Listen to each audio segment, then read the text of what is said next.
Hello viewers, आप सभी का अनअकैडमी आईएएस के यूट्यूब चैनल पर स्वागत है। मिडिल ईस्ट पिछले कुछ समय से लगातार न्यूज़ में चल रहा है। 28 फरवरी को जब से अमेरिकी और इजरायली फोर्सेस ने ईरान के ऊपर अटैक किए और उसके बाद ईरान का जो एक काउंटर रिटेलिएटरी अटैक हुआ। आयतुल्ला जो शिया इस्लाम के सबसे बड़े फिगर माने जाते हैं, उनको अमेरिका के फोर्सेस ने असैसिनेट किया। तो बहुत कुछ इस पूरे इलाके में चल रहा है। इस इलाके में इतना ज़्यादा टेंशन है इस समय, जिसकी वजह से ग्लोबल इकॉनमी के ऊपर खतरा बना हुआ है। भारत की इकॉनमी को भी एक बड़ा संकट देखते हुए मिला इस पूरे वॉर में। लेकिन अब एक नया डेवलपमेंट यहाँ पे दिखते हुए नजर आ रहा है, और वो नया डेवलपमेंट है टर्की, पाकिस्तान और सऊदी अरेबिया के बीच में। अचानक एक खबर आती है कि इन तीनों मुस्लिम बहुमूल्य देशों में एक डिफेंस एग्रीमेंट इन तीनों कंट्री ने कर लिया है सऊदी के रिलीजियस सिटी मक्का में। तो ये एक काफी नया डेवलपमेंट है, ऑल्दो ये कोई ऐसा डेवलपमेंट नहीं है जो किसी ने सोचा नहीं था, बिकॉज कई समय से टर्की जैसे देश, पाकिस्तान जैसे देश इस्लामिक नाटो की बात कर रहे हैं। और काफी समय से ये सब चीजों के पीछे बातचीत भी चल रही थी, लेकिन हालात ऐसे बने हुए थे जिसमें वो करना पॉसिबल नहीं था। लेकिन अब जिस तरीके की मजबूरी पाकिस्तान, टर्की और सऊदी अरेबिया की है, इस मजबूरी में इन तीनों का एक साथ आना ये काफी लाजमी था। और ये लाजमी इसलिए था बिकॉज आज तीनों देश अपने बहुत बड़े संकट से गुजर रहे हैं। और इस संकट की घड़ी में ये तीनों आकर एक दूसरे को बचाने का प्रयास कर रहे हैं। बचाएंगे नहीं बचाएंगे ये तो समय बताएगा, बट एटलीस्ट एक मैसेज दे रहे हैं दैट हम तीनों एक साथ हैं। तो आज दोस्तों, इस पर्टिकुलर जो डेवलपमेंट हुआ है इसके बारे में समझना बहुत ज़रूरी है।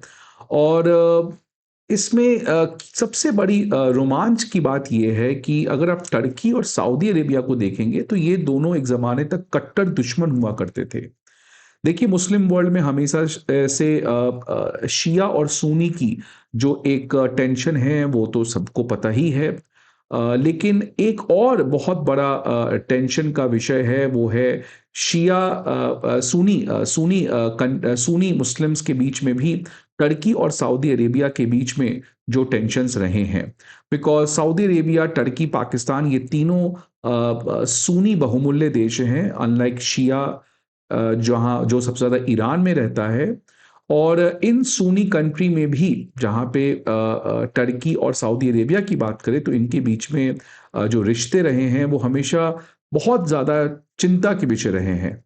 तो इसीलिए जिस तरीके से टर्की और सऊदी अरेबिया का आना, देखिए सऊदी पाकिस्तान तो लास्ट ईयर ही डिफेंस एग्रीमेंट किए थे, इसमें बहुत बड़ा कोई शॉकिंग खबर नहीं था। लेकिन टर्की और सऊदी अरेबिया का एक साथ आना ये बताता है कि क्यों आज एक बहुत बड़ा इतिहास पलट चुका है। आज कैसे दो दुश्मन जो हमेशा से एक साथ टेंशन में रहे हैं, दोनों के बीच में कितने सारे युद्ध हुए हैं, उनके बावजूद अब ये एक साथ आ रहे हैं। ये बताता है मजबूरी कितनी बड़ी रही होगी। अब इस सेशन में इन सभी मजबूरियों के बारे में बात करेंगे, और क्यों आखिरकार टर्की और सऊदी अरेबिया का एक साथ आना ये इतिहास का एक बहुत बड़ा रिवर्सल, एक उल्टा जो कहते हैं ना, इतिहास पलट जाना, वैसा कुछ मोमेंट यहाँ पे देखने को मिल रहा है। भारत के ऊपर इसके क्या इंपैक्ट होंगे और भारत को आने वाले समय में क्या करना चाहिए, इन सभी चीजों को बात करेंगे। यहाँ पे मैं जो भी चीज कह रहा हूं, इसका लेखन स्टैनली जॉनी ने द हिंदू अखबार में किया है। मैं उनके उस लिखित आर्टिकल को पढ़कर मैं अपने इस व्यक्तित्व को आपके सामने प्रस्तुत करने का प्रयास करूंगा। सबसे पहले आप ये जान लीजिए कि टर्की और सऊदी अरेबिया की क्या वो एक रोमांचक कहानी है इतिहास में, जो हमें जानना बहुत जरूरी हो जाता है। देखिए, आपने जरूर ऑटोमन एम्पायर का नाम सुना होगा। आप स्क्रीन पर ऑटोमन एम्पायर का मैप देख सकते हैं। बहुत बड़ी एम्पायर थी, टर्की बेस्ड थी, इसकी कैपिटल कॉन्स्टेंटिनोपल थी जो आगे जाके इस्तांबुल बनी।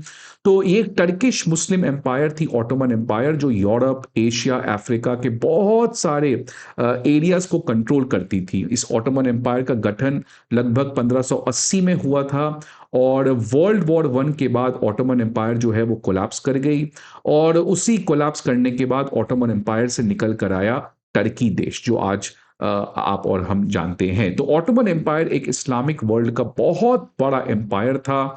ये एक सुन्नी एम्पायर था और इसका पूरा कैप जो पूरा सेंटर था, हार्ट था, वो आपको टर्की में था।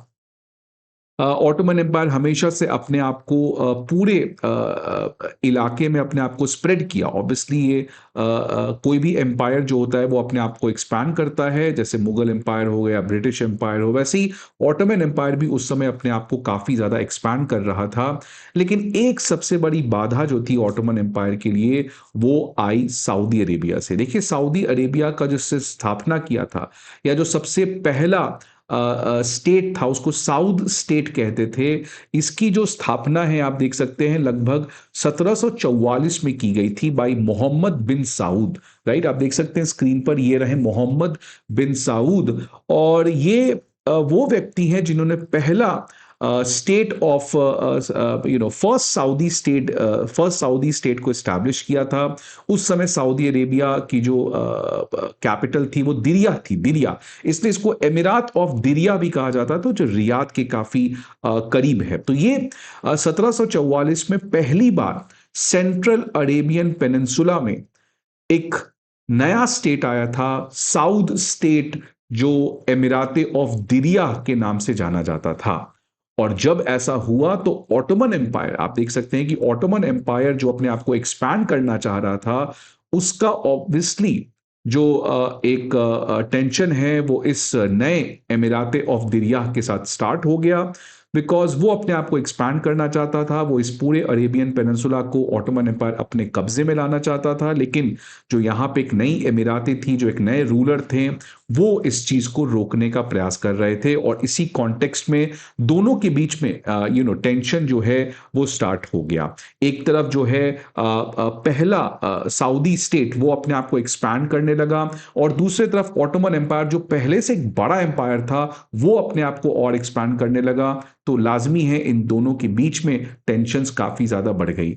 इसमें सबसे इंपॉर्टेंट था सऊदी के लिए कि ये जो आप देख सकते हैं हेजाज करके जगह है, ये रहा जो रेड सी से सटा हुआ इलाका है, ये ऑटोमन एम्पायर के लिए बहुत पसंदीदा जगह था। ऑब्वियसली आप जानते हैं यहाँ पे बबल मंदाब स्ट्रेट है, ऊपर सुइज कैनाल है, तो उस समय से ये ट्रेड के लिए काफी बड़ा रूट था। इसलिए ऑटोमन एम्पायर जो है वो हेजाज के थ्रू इस पूरे अरेबियन पेनिनसुला को अपने कब्जे में लाना चाहता था। और इसी की वजह से आप देख सकते हैं 1814 में एक बहुत इंपॉर्टेंट इंसिडेंट होता है जब ऑटोमन एम्पायर की एक बड़ी force under the command of Mohammed Ali Pasha ये हजाज होते हुए सऊदी अरेबिया में एंटर कर जाते हैं। और वहां पे जो उस समय के अमीर थे दिरिया के, उन दोनों के बीच में बैटल होती है।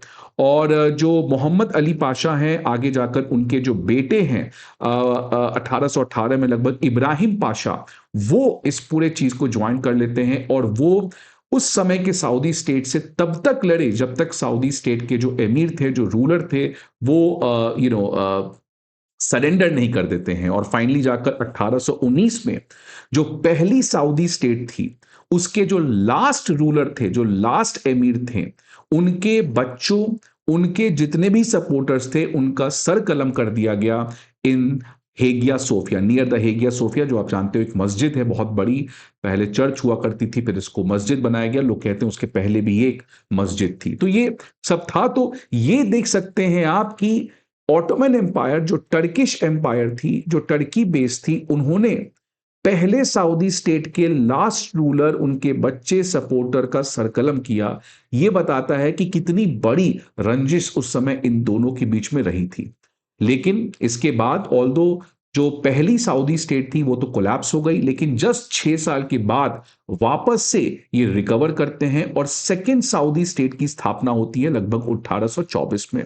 और फिर आगे जाकर तीसरी सऊदी स्टेट की स्थापना होती है 1902 में। और यही जो तीसरी सऊदी स्टेट है ये अपने आप को एक्सपैंड की और आगे जाकर ये सऊदी अरेबिया, जो आज हम लोग देश जानते हैं आप और हम, ये बनकर आई। तो ये बताता है कि कितना बड़ा ये एक मोमेंट था जहां पे टर्की और सऊदी अरेबिया जो दोनों सुन्नी कंट्री थे, दोनों के यहाँ सबसे ज़्यादा सुन्नी मुस्लिम्स रहते हैं, उसके बावजूद इन दोनों के बीच में काफ़ी बड़ी टेंशन थी। लेकिन आगे जाकर हुआ क्या, आप समझिए कि इन दोनों के बीच में जो ये इतिहास घटा, इसके बाद से इन दोनों के बीच में हमेशा से टेंशन रहा। देखिए, इसके बाद आगे जाकर जब 1902 में तीसरी सऊदी स्टेट एस्टैब्लिश हुई, 1922 लगभग ऑटोमन एम्पायर कोलैप्स हो गई। उसके बाद टर्की देश आया। अब जब टर्की आया तो वो अपने आप को इस पूरे क्योंकि टर्की ऑब्वियसली ऑटोमन एम्पायर एक ज़माने में टर्की में रहता था, तो टर्की हमेशा से अपने आप को इस्लामिक वर्ल्ड का लीडर देखना चाहता था। Although Ottoman empire first world war में हार चुका था, कोलैप्स हो चुका था। आगे जाकर टर्की जब ऑटोमन एम्पायर डिसइंटीग्रेट हुआ तो रिपब्लिक ऑफ टर्की की गठन हुई, बट टर्की हमेशा से अपने आप को इस्लामिक वर्ल्ड का लीडर देखना चाहता था। दूसरी तरफ सऊदी अरेबिया, जिसने एक बहुत बड़ा, उनका यह कहना है कि टर्की ने कैसे उनके एग्जिस्टेंस को खत्म करने का प्रयास किया था, और इसलिए सऊदी अरेबिया भी वो उस इतिहास में जो घटना घटी थी जब मोहम्मद अली पाशा अपने फोर्स लेकर सऊदी को इन्वेड करने का प्रयास किए थे, तो वो सऊदी के लिए भी बहुत बड़ा इमोशनल फैक्टर था, और इसलिए सऊदी अरेबिया भी टर्की को कभी भी वो स्टेटस नहीं देना चाहती थी कि वो इस्लामिक वर्ल्ड का लीडर बने। और डिस्पाइट कि ये दोनों अमेरिका के बहुत क्लोज पार्टनर रहे थे, फर्स्ट वर्ल्ड वॉर के बाद टर्की जो है वो अमेरिका का काफी क्लोज पार्टनर था। सऊदी जो था, जो तीसरा सऊदी स्टेट था, इनफैक्ट इसमें ब्रिटिशर्स का बहुत बड़ा रोल था, तो सऊदी भी अमेरिका के साथ काफी क्लोज था। लेकिन इसके बावजूद ये दोनों के बीच में टेंशन काफी ज्यादा रहा। ये टेंशन पूरे 1920 से लेके सन 2000 तक चला। 2000 के बाद जब आपको पता है कि 2001 में टर्की के नए लीडर आए एर्डोगन, तब यहां से टेंशन्स और बढ़ गया। जो एक तरीके का टेंशन था इन दोनों के बीच में, कहीं ना कहीं अब ये टेंशन्स खुल के आ चुका था, बिकॉज जब से एर्डोगन आए हैं तो वो वापस से टर्की को इस्लामिक वर्ल्ड का लीडर बनाना चाहते हैं। और इसलिए आपको पता है कि टर्की जो है वो पाकिस्तान के साथ मिलकर इंडिया को भी परेशान करने का हमेशा प्रयास करता है। तो जब से एर्डोगन आए हैं तब से वो टर्की को वापस से वो इस्लामिक लीडर की तरह बनाना चाहते हैं। और उसके बाद से ऑब्वियसली वो सऊदी के लिए भी एक तरीके का मैसेज दे रहे हैं दैट अब आपको भी हमारी इस चीज को एक्सेप्ट करनी पड़ेगी। और इसकी वजह से सऊदी को भी प्रॉब्लम आया, बिकॉज सऊदी को कहना है कि यार मेरे यहाँ मक्का मदीना दो इस्लामिक वर्ल्ड के सबसे रिलीजियस साइट हैं, इतनी बड़ी हमारी इकोनॉमी है, तो मैं क्यों टर्की को अपना लीडर मानूं, मैं क्यों टर्की को वो स्टेटस दूं। तो सऊदी अरेबिया को भी लगा कि नहीं, मैं क्यों दूं। तो इसकी वजह से जो टेंशन्स कहीं था, एर्डोगन आने की वजह से इन दोनों की टेंशन्स काफी बढ़ गई।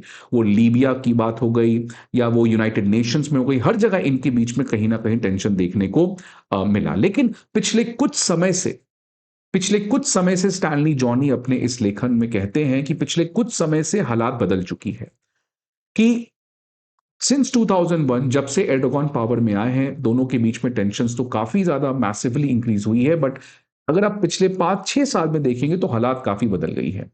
एक तरफ टर्की जिसके सामने काफी ज्यादा संकट है, राइट, टर्की जिसका नाटो के प्रति भरोसा टूट रहा है, सऊदी अरेबिया जो आज तक अमेरिका के सपोर्ट पे बैठा हुआ था, लेकिन आज सऊदी को एक नया रियलिटी झेलने को मिल रहा है। जब 2019 में हूदी ने अटैक कर दिया सऊदी के फैसिलिटी में, राइट, आज ब्लॉकेट कर दिया गया है बब एल मंदाब स्ट्रेट को, तो आज सऊदी को भी पता है कि क्या अमेरिका एक ट्रस्टेड पार्टनर है मेरे लिए, और टर्की, उसको भी आज काफी ज्यादा चैलेंजेस झेलने पड़ रहे हैं, राइट। तो इसलिए टर्की सऊदी की आज जो हालात है वो काफी अलग है। मैं इसके बारे में और बात करूंगा, बट मैं कहना क्या चाह रहा हूं कि पिछले कुछ 5-6 साल में मिडिल ईस्ट की जो जियोपॉलिटिक्स है वो काफी बदल गई है। इसकी वजह से इन दोनों को एक साथ आना पड़ा। लोगों का कहना है कि पाकिस्तान ने ये बातचीत को फैसिलिटेट किया, और इसी की वजह से मक्का एग्रीमेंट के अंदर अब फाइनली ये तीनों देश एक साथ आके एक कलेक्टिव डिफेंस पैक्ट के अंदर, जो आर्टिकल 5 ऑफ द नाटो जैसा है कि attack on one means attack on all, इस एग्रीमेंट में आ चुके हैं। तो इसीलिए ये कहना गलत नहीं होगा कि इतिहास का सबसे बड़ा एक यू टर्न मोमेंट देखने को मिल रहा है, जो आज तक कभी किसी ने सोचा नहीं था कि टर्की और सऊदी अरेबिया इस कदर एक साथ आ सकते हैं। ठीक है, चैन से रह सकते हैं, प्यार से रह सकते हैं, बट एक कलेक्टिव डिफेंस एग्रीमेंट में आना ये बताता है रियली कि ये क्यों एक बहुत बड़ा मोमेंट है। और क्योंकि ये दोनों दुश्मन एक साथ आ रहे हैं तो ऑब्वियसली इनकी मजबूरी आप समझ सकते हैं कितनी बड़ी होगी, कितनी भयानक होगी। तो आज बात करेंगे, बट एक बात तो क्लियर है कि ये तीनों आकर एक चीज सॉल्व करना चाह रहे हैं। ये तीनों अपने जो सिक्योरिटी डिलेमा है उसके अगेंस्ट इनको एक स्ट्रेटेजिक डेप्थ चाहिए। देखिए, स्ट्रेटेजिक डेप्थ का मतलब क्या होता है कि पाकिस्तान को हमेशा पता है कि वो भारत के साथ कंपीट नहीं कर सकता है, इसलिए हमेशा से पाकिस्तान अफगानिस्तान में अपने लोगों को पावर में लाना चाहता है, सो दैट पाकिस्तान अफगानिस्तान जो है वो एक साथ मिलकर इंडिया के अगेंस्ट प्रॉब्लम क्रिएट कर सके। इसको पाकिस्तान को कहना, इसी को कहते हैं कि पाकिस्तान के लिए अफगानिस्तान का अपने इन्फ्लुएंस में लाना, ये पाकिस्तान के लिए अपने स्ट्रेटेजिक डेप्थ को बढ़ाना है, अपने सिक्योरिटी का जो कवर है उसको और ज्यादा लंबा करना। तो इसीलिए क्योंकि आज टर्की, सऊदी, पाकिस्तान ये तीनों के सामने सबसे बड़ी सिक्योरिटी डिलेमा खड़ी हो गई है, इसीलिए वो अपने सिक्योरिटी डिलेमा के अगेंस्ट अपने स्ट्रेटेजिक डेप्थ को बढ़ाना चाहते हैं, सो दैट वो अपने डिफेंस को इंश्योर कर सके। अब ये ऐतिहासिक एग्रीमेंट तो ऑब्वियसली है ही, बिकॉज एक तो आपको पता है टर्की और सऊदी अरेबिया का एक साथ आना, लेकिन दूसरी चीज है कि तीनों जो हैं वो कोई ऐसे कंट्री नहीं है जिनको नजरअंदाज किया जा सके। पाकिस्तान ऑब्वियसली एक न्यूक्लियर पावर देश है, सऊदी अरेबिया के पास आपको पता है ऑयल है, पैसा है, और टर्की के पास मिलिट्री इंडस्ट्रियल कैपेसिटी है, ड्रोन्स बनाने की क्षमता है। तो ये तीनों देश का आना ये कोई आम बात नहीं है। ये तीनों का एक साथ आना ये क्लियरली बताता है कि मिडिल ईस्ट की जियो पॉलिटिक्स जो है, जो ऑलरेडी बहुत वोलेटाइल थी, आने वाले समय में ये वोलेटिलिटी और बढ़ सकती है, और काफी सारी चीजें यहां पे चेंज हो सकती है। 2025 में ऑलरेडी आपको पता है कि सऊदी और पाकिस्तान ने डिफेंस एग्रीमेंट किया था। अब इसी के बाद कंटिन्यूएशन है, पाकिस्तान ने भी टर्की ने भी ज्वाइन कर लिया। अब देखिए सऊदी ने क्यों ज्वाइन किया, बिकॉज देखिए सऊदी जो है उसकी आज हालत खराब है।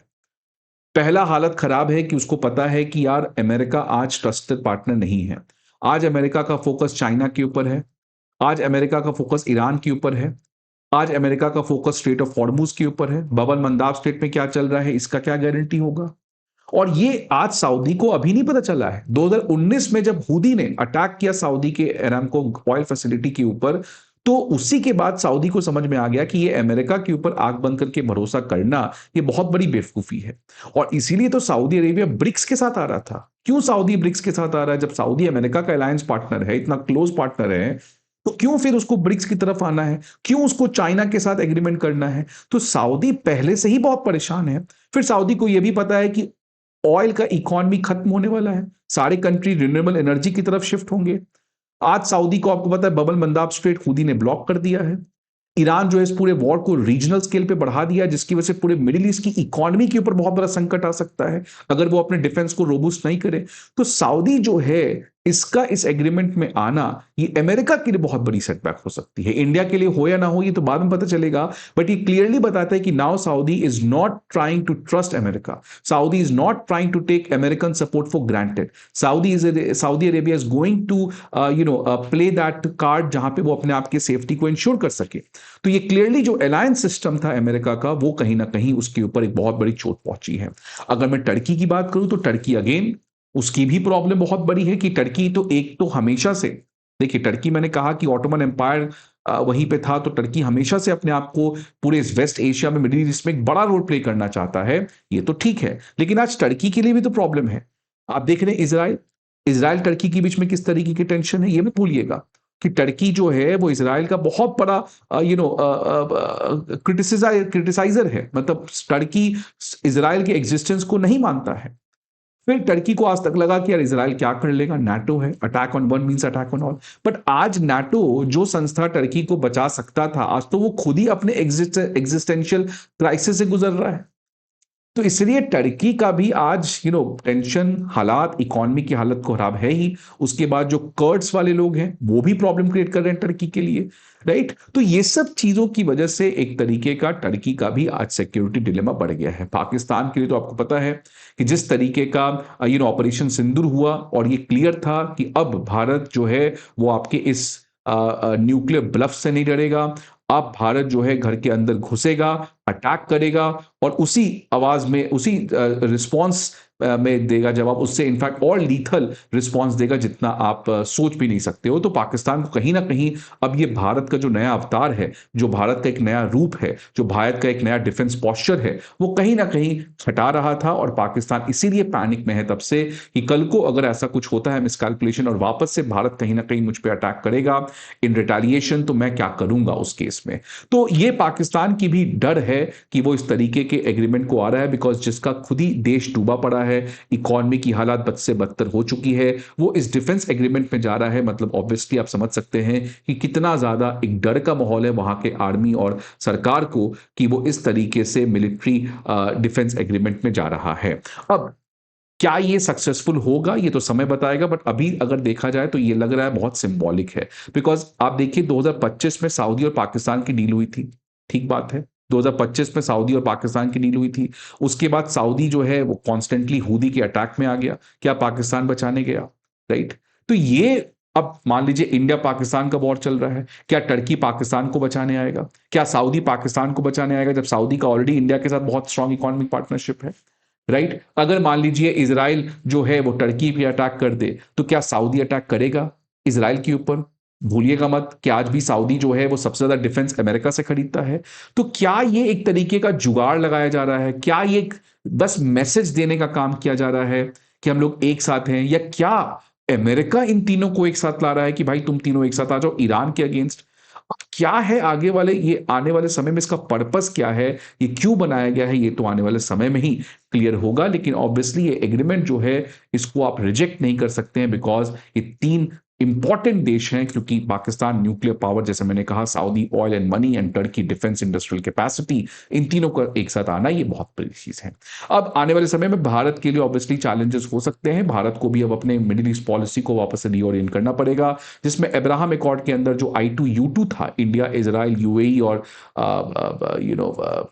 यूएई, इजराइल, इंडिया और यूएस, इन चारों का किसी तरीके से और रिलेशन को बढ़ाना, क्या ये जरूरी होगा? तो ये भारत डिसाइड करेगा। भारत के with foreign minister S Jaishankar ji अब इसके बारे में जरूर सोच रहे होंगे, मैं इस पर क्या ही कमेंट करूं। बट एक तरीके से ये डिफेंस एग्रीमेंट होना ये मिडिल ईस्ट के लिए एक बहुत बड़ी मूवमेंट है। आपके क्या व्यूज हैं इस पर्टिकुलर चीज के बारे में, प्लीज बताइएगा जरूर। See you again in some other video. Till then, goodbye and take care.